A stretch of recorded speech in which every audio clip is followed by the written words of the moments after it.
hacerles un llamado no solo al gobierno para que nos escuche e implemente políticas más sostenibles, sino también a cada uno de los jóvenes del mundo a tomar acción por el cambio climático. Ella es Sofía Gutiérrez. A pesar de su juventud, se perfila como una de las figuras más importantes dentro de las y los ambientalistas que en Colombia, América Latina y en el mundo alzan la voz para exigir a gobiernos, empresas y a la sociedad en general que detengan el cambio climático y desarrollen políticas que les permita vivir en un planeta con equilibrio ambiental y con paz social. I hope you always have in mind what countries like mine are facing every day. I hope you join the fight and stop the climate crisis, because we need for you to end what you started. Y es que Colombia, el país donde nació, y Sofía se convirtió en una destacada activista, lidera hoy la lista de los países en el mundo donde es más peligroso defender el medio ambiente. Solo en el año 2020, 65 líderes y lideresas fueron asesinados. Un tercio de los ataques fue a personas indígenas y 1 de cada 10 de los ataques fue a mujeres. They are still being lived by people from the most vulnerable areas of Colombia, where people don't have the time to fear, because they need to fight back. They need to stop the destructions of their communities from extractivism and war at the same time. Fear isn't allowed to be felt when you have a gun right next to your head for you to leave your territory. No presta atención. Precisamente el día que encontramos por primera vez a Sofía, ella participaba en una velatón por el asesinato de Breiner David Cucuñami. Con tan solo 14 años, este niño indígena ambientalista de la convulsionada región del Cauca se sumó a la lista de ambientalistas asesinados en Colombia por defender el planeta. Sofía, qué rico aquí en medio del verde conocerte y recibirte en Fuerza Latina. Gracias por aceptar esta entrevista. No, a ti, a ustedes por tenerme acá. ¿Quién es Sofía? Cuéntame qué pasó en tu vida cuando tú eras pequeña que te llevó a ser la activista que hoy eres. Esa pregunta me gusta bastante porque normalmente el activismo se tiene en cuenta desde la primera acción que hiciste o cuando ya empezaste a alzar tu voz y así, pero para mí el activismo nace conmigo. Okay. Nace con mi contexto, con mi familia, con mis raíces, con todo lo que me rodea y me logra llegar hasta hoy en día, ¿no? ¿Quiénes eran tus padres? ¿Qué hacían? ¿A qué se dedicaban? ¿Cómo te transmitieron este amor por la vida? Pues yo yo compartí mucho tiempo con mi abuela materna porque mis papás me tuvieron muy jóvenes, entonces pues todo el tiempo tenían que estar como trabajando para pues que yo pudiera estudiar. Sí. Y tanto compartir este tiempo con mi abuela, mis cuentos de chiquita fue sus historias de sus orígenes. Ella es de Chita, Boyacá. ¿Sabes? Es que Cuando mi abuela se vino a Bogotá, ella tenía como 4 años, pero es la más chiquita, como de 10 hermanos. Ya. Entonces, todos sus hermanos, como eso me impactaba un montón. Lo que ellos también me alcanzaron a contar, ya solo están vivos 2, que tenían que venirse a Bogotá en vestidos de mujer, escondidos, porque si los veían como hombres, se los llevaban o para la guerra, o los mataban, o los subían a un camión y nunca se sabe. Claro, estábamos hablando de esa guerra brutal entre conservadores y liberales. Que dejó tantas víctimas y que además fracturó el país. Sí. Pero Sofía, entonces tu abuela tiene esos principios, digamos, bellos en el campo, pero al mismo tiempo difíciles económicamente. Viene a Bogotá y a tus padres tampoco, tengo entendido, les queda fácil. Háblame de tus padres. Mi abuela empezó a trabajar a los 15 años, ella nunca terminó el colegio. Nada, mi mamá salió del colegio, empezó a trabajar, luego inició universidad y nací yo. Y ¿Tu mamá alcanzó a terminar la universidad? No, ella la terminó hasta diciembre de este año. Qué hermosura, o sea, tú eres la primera de varias generaciones que logra, digamos, terminar el bachillerato y escolarizarse y después hacer la universidad de forma regular. Tú eres la primera de tu familia. Pues mi tía sí se graduaron, pues también está como que yo nací en la vida de mi mamá Ajá, y pues las prioridades cambian. claro. Igual a ambas tías todo el tiempo duraron como 10 años también, pero pudieron terminar. Mi mamá hasta ahorita y fueron como 27 años para ella casi. Pero qué admirable. Sí. Wow. Y eso para mí es seguir y hasta que se logre. ¿Qué hacía en ti, en tu vida escolar, con tus amigos, con tus compañeros que de pronto tenían otras condiciones y otros privilegios, el saber que habían esos desafíos al interior de tu hogar? Pues como por un montón de situaciones económicas de mis papás, yo estuve varios momentos de mi vida sin estudiar y entonces por eso también me demoré más en terminar el colegio.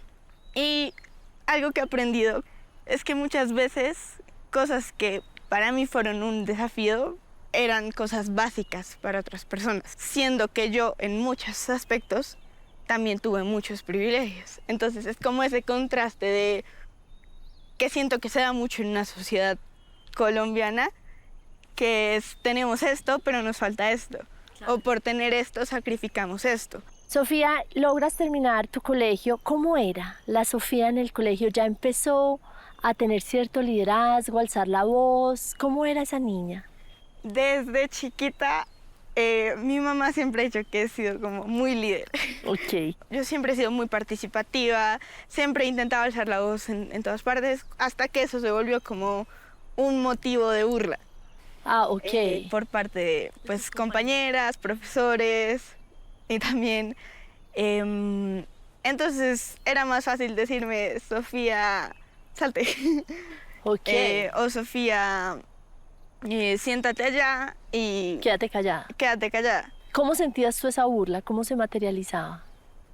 En llorar. Yo proceso los momentos difíciles sonriendo porque me permite seguir hablando. Okay. A mí, cuando se me quiebra la voz, yo lloro, no puedo seguir hablando, pero a mí la sonrisa me ha pasado mucho. Estoy hablando de algo y sonrío. ¿Y te ayuda? Sí me ayuda, pero es como... ¿Cómo superas tú esas lloradas, esas frustraciones, esa incomprensión quizá? Yo creo que para mí todo empieza como en 2016. Yo empecé con episodios de depresión. Ya llegó un punto en el que mis papás dijeron, bueno, necesitamos como ayuda externa. Y empecé terapia. Yo estuve interna en una clínica psiquiátrica. Listo, tuve varios cambios de colegio. Y este proceso de psicología a mí también me ayudó a volver a retomar ese liderazgo. Ese acá estoy, ese mi voz cuenta, ese no te dejes.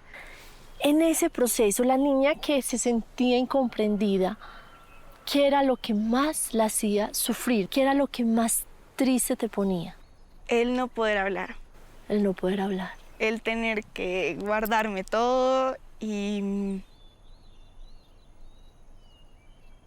sentir que no merecía un lugar para poder contar. Entonces, la reacción tuya es empezar a intentar tramitar sola la tristeza y eso te lleva a ese momento de depresión. ¿Qué edad tenías? Tenía 14. Pero tus papás identifican eso y te ponen ayuda externa. Lo identifican ya cuando tuve un primer intento de suicidio. Ok. ¿Y tú aceptas ese apoyo externo? Sí, ya llega un punto en el que yo ya estaba desesperada, ya incluso pues en el colegio no podía contar nada, tuve como varias situaciones como de violencia dentro de mi familia y llegaba al colegio y no sabía qué decir. Y la psicóloga pues tampoco, muchas veces no se tienen como las herramientas porque pues no es su campo y uno se queda con esa barrera de ¿a quién? Tengo entendido que es que además viviste otros episodios difíciles. Tú me dirás si quieres o no hablarlo, pero con el único objetivo de hacerle sentir a tantas jóvenes que han atravesado lo mismo? ¿Qué nos quieres compartir? Todo coincide en un mismo año, fue 2019. A mí a principio de 2019 fui víctima de una violación y yo no pude hablarlo hasta un año después. Lo empecé a hablar. Tenías Acababa de 18 años, cumplir 17. 16. ¡Wow! No, 17 acababa de cumplir. Con una falsa sonrisa y el alma rota en pedazos, salí al escenario como si nada hubiera pasado. Pero desde ese día no ha habido uno solo en el que no llore, no me destroce y no me siga atormentando el pensamiento y la incertidumbre de ni siquiera saber exactamente qué fue lo que pasó. Le grité al viento, le lloré al agua y le pedí 1000 veces a la tierra y al fuego que me desaparecieran. Y a finales de 2019 yo encontré este espacio de mi primera marcha ambiental, de mi primera asistencia al paro nacional. Todo. Era mucho para una niña, eras una menor de edad. Y ahora que lo miro hacia atrás, acá estamos. Estos espacios también de la primera marcha feminista puedo contarlo acá. Acá mi voz cuenta y cuenta para un cambio. Pero no quiero que te me adelantes. ¿Cómo llegas tú a participar en esa primera marcha? ¿A quién encuentras? ¿Quién te da esa mano? Cuando pasa todo el tema de incendios de la Amazonía, amigas de mi mamá también son ambientalistas. Y yo vi que ellas empezaron a compartir plantón en la Embajada de Brasil y así. Y ahí me dejaron ir porque iban ellas. ¡Qué maravilla! Y ahí conocí pues a otros activistas con los que también hoy en día todavía hago activismo. Encontraste un espacio donde esa niña profundamente inteligente, curiosa intelectualmente, iba a poder florecer. Y no solo florecer, sino que encontré un espacio de canalizar mi dolor y convertirlo en una lucha. Ese caminar al lado de otras personas, al lado de otras mujeres, marca un nuevo capítulo en tu vida. Y por eso quiero que hablemos de Sofía, la activista, caminando. ¿Por qué llegas al tema de medio ambiente? Yo creo que todo un indicio desde la firma del Acuerdo de Paz, cuando mis profesores también me empiezan a contar lo que se vivía en territorios, más allá de lo que uno veía en los medios. Te voy a interrumpir para poner en contexto a nuestra audiencia el Acuerdo de Paz que firma el gobierno de Juan Manuel Santos, el expresidente, con la guerrilla de las FARC, la guerrilla más antigua del continente, en una guerra que en 50 años dejó más de 8 millones de víctimas. Entonces tu generación está marcada por el fin de la guerra con las FARC. Y como con este contexto que me empiezan a dar mis profesores, las diferentes realidades, que muchas veces cuando se dice no a la paz es no a qué, no a yo mandar a mis hijos a la guerra. Algo también que me llamó mucho la atención del Acuerdo de Paz es cuando se reconoce al territorio como sujeto de derechos. Claro.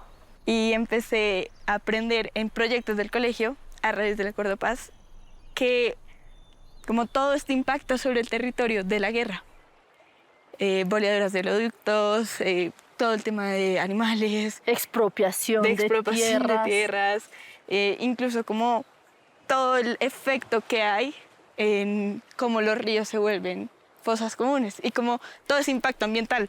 Cuando logro alzar mi voz, que fue en este punto de 2019, surge el marco del paro nacional y me llamó mucho la atención ver tantas causas unidas, la interseccionalidad de todo. Antes de ir al paro nacional, que quiero que sigamos recorriendo este espacio tan lleno de naturaleza y de vida, quiero entender si lo que tú corroboraste es que además de las 8 millones de víctimas, en su gran mayoría campesinos, había otra víctima.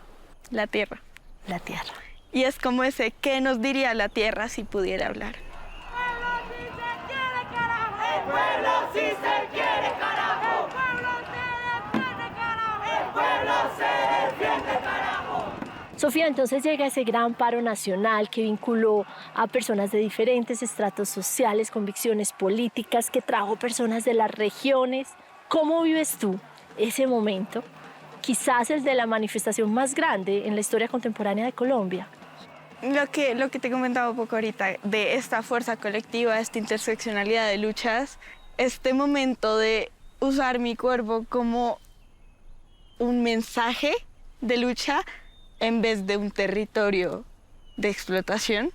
Y ahí también empecé a ver cómo el cuerpo de la mujer también en Colombia ha sido utilizado tanto de territorio de explotación, de extractivismo, de consumo en todo este tiempo.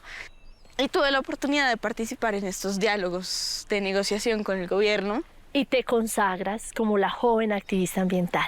Fue un espacio seguro en el que encontré todos estamos aquí por una misma causa, una misma lucha colectiva. Y de hecho ahí fue desde ese momento cuando escuché por primera vez a alguien que yo conocía decírmelo al lado, es que nuestros compañeros en territorios están recibiendo amenazas. Porque hay también que recordar que Colombia tiene el triste récord de ser el país del mundo donde más se asesina a los líderes y a las lideresas ambientales.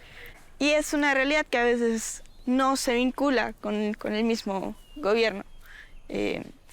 Una realidad ajena a las políticas que se dan. Vamos a hacer un breve recordatorio de sus nombres. A Cristina Bautista, defendía las tierras indígenas y por eso la mataron. Natalia Jiménez, trabajaba por la conservación del río Magdalena y Cauca y por eso la mataron. Juegas un rol importante en la mesa de negociación con el gobierno nacional, representas la voz de muchos conservacionistas de tu generación y llega la COP. Háblame de ese momento. Para nuestra audiencia, explícales qué es la COP y qué representó para ti. Cuando ya empiezo a entender cómo estas dinámicas, estos procesos de política pública, tengo la oportunidad de llegar hasta la COP, la Conferencia de Naciones Unidas para el Cambio Climático, donde las diferentes partes, pues en este caso los países firmantes como de las Naciones Unidas, tienen como seguimiento a la firma del Acuerdo de París, con las contribuciones nacionales, estas metas ambiciosas que deben dar en acción climática, como esta rendición de cuentas de qué vamos a hacer para enfrentar una crisis climática, que entonces ya se empieza a tener que obviamente países históricamente que han contaminado más no pueden ser responsabilizados de la misma manera que países que no emiten tanto, que países que han sido empobrecidos, países que tienen una desigualdad social bastante grande y que tienen una forma de enfrentar la crisis climática de una manera más vulnerable. Y que paradójicamente son los países que albergan los pulmones ambientales que le están permitiendo a la humanidad respirar de alguna manera. Sí, exactamente. Y es muy impactante uno llegar a estos espacios de negociación internacional con un panorama de, bueno, ¿qué se va a dar acá? Tú lo haces dentro de la representación de una organización. Sí. En este momento de mi primera marcha ambiental conocí a estos activistas y lo que empezamos siendo como 12 personas que me recibieron. Hoy es una fundación de más de 40 voluntarios y voluntarios. ¿Qué se llama? Que se llama Pacto por el Clima, donde estuve pues coordinando y creando un programa de educación ambiental. Una frase que recuerdo un montón de pues un compañero que pues lastimosamente ya no está con vida, es no podemos proteger un territorio sin conocerlo. Y ahí empezó como todo el tema de educación ambiental, como esa bandera. Tenemos que hacer algo y pues quedó en uno de los mandatos del Consejo. Y ahí fue cuando yo creo que ese momento también le dio una vuelta a mi activismo, en el sentido de ni siquiera el mismo como gobierno sabe la realidad del país, las metas súper ambiciosas, lo que quieran, pero realmente nunca hubo una mención de derechos humanos, siendo que Colombia tiene una crisis de derechos humanos.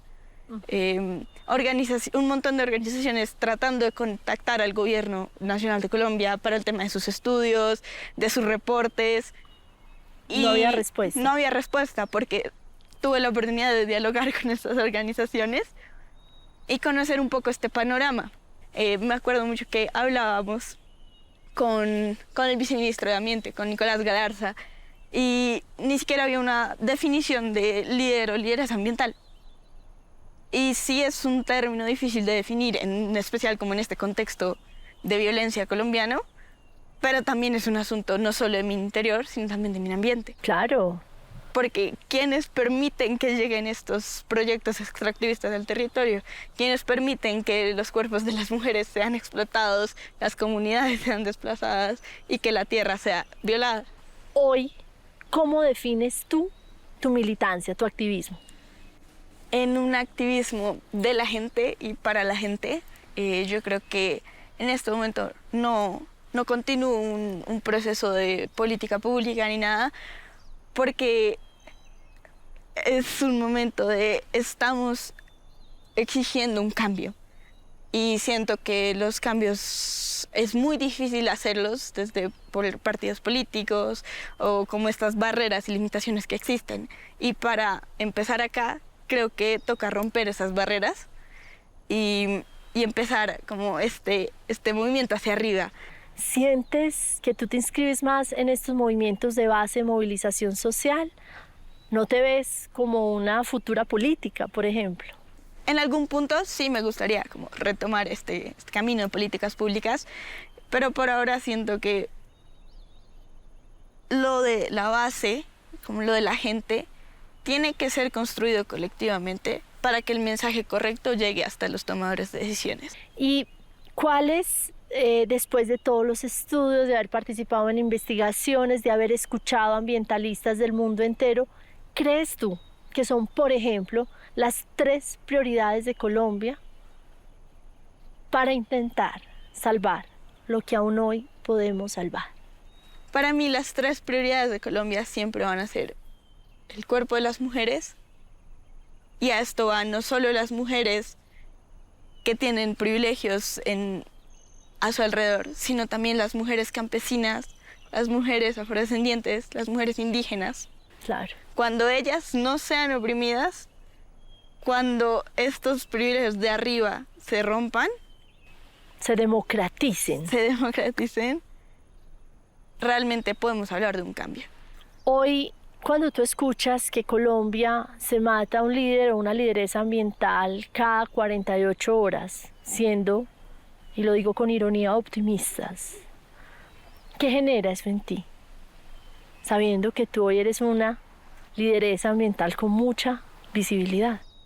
Me genera dolor. Son contextos diferentes, son luchas diferentes, en especial porque yo como activista de la ciudad, y esto lo mencionaba en un discurso que di ante una comunidad europea, yo tengo el privilegio de soñar con volver a mi casa después de una marcha ambiental o de tener un refugio en donde esconderme. Pero las personas que están en territorios, la guerra es en su casa. Sí. Y es como esas 2 partes del panorama de miedo, pero tengo este privilegio de alzar la voz y puedo hacerlo.